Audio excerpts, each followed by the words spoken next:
নেপালের বিদ্রোহের আগুনের আঁচে কিন্তু পুড়ছে এপারে নেপালি যৌনকর্মীদের কপাল। উদ্বেগের সঙ্গে দিন কাটাচ্ছেন অন্যান্য পেশার সঙ্গে যুক্ত নেপালের মানুষজন।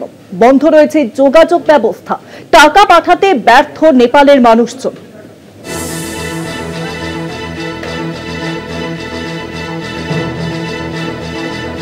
আরো জানাবেন এখন নিউজমের সঙ্গে রয়েছেন আমাদের প্রতিনিধি দুর্গাদাস বন্দ্যোপাধ্যায়। দুর্গাদাস, দেখো, নেপালের যে বিদ্রোহের আগুন বা যে অশান্ত পরিবেশ বজায় রয়েছে, এ কবে থামবে কেউ জানে না।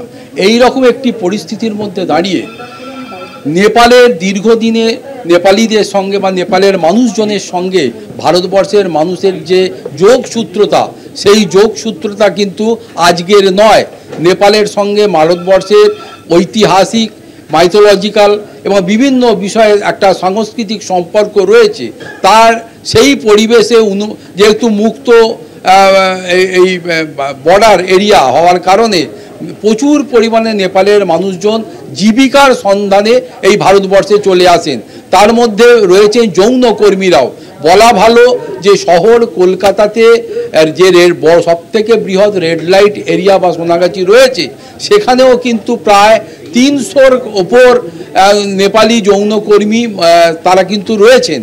পাশাপাশি এদেশে প্রচুর পরিমাণে নেপালি মানুষজন বিভিন্ন কোম্পানিতে, বিভিন্ন কলকারখানায়, বিভিন্ন অফিস আদালতে তারা বিভিন্ন ভাবে তারা কর্মের সঙ্গে যুক্ত, তাদের একটা আয়ের সঙ্গে তারা যুক্ত রয়েছেন এবং তাদের ওপর নির্ভর করে থাকে তাদের নেপালের যে বসবাসকারী তাদের যে পরিবার রয়েছে, পরিবার পরিজন।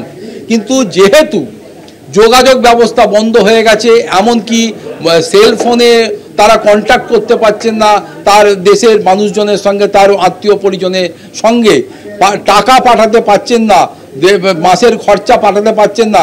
কারুর শিশু সন্তান সেখানে রয়েছে।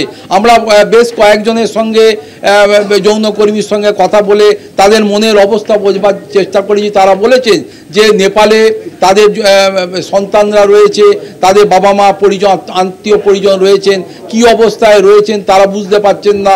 এই রকম একটি পরিস্থিতিতে তাদের হাতে টাকা পৌঁছে দেবার মতো ন্যূনতম ব্যবস্থা তাদের কাছে নেই।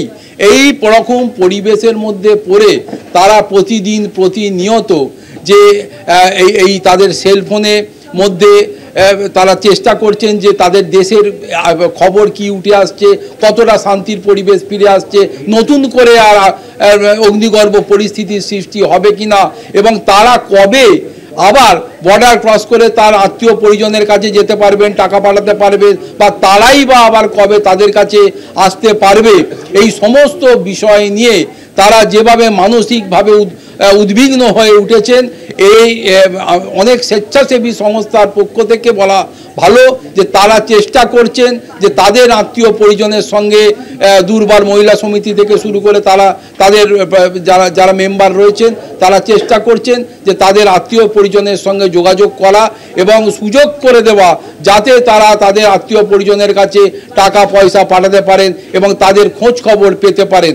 অতএব নেপালে অগ্নিগর্ভ পরিস্থিতির এই পাকচক্রে পড়ে তাদেরও যে কপাল পুড়ছে, প্রতি মুহূর্তের উৎকণ্ঠায় তাদের জীবনও যে বিষময় হয়ে উঠছে, এটা কিন্তু হলফ করে বলা যায়। অনেক ধন্যবাদ দুর্গাদা। নিউজরুমের সঙ্গে ছিলেন আমাদের প্রতিনিধি দুর্গাদাস বন্দ্যোপাধ্যায়।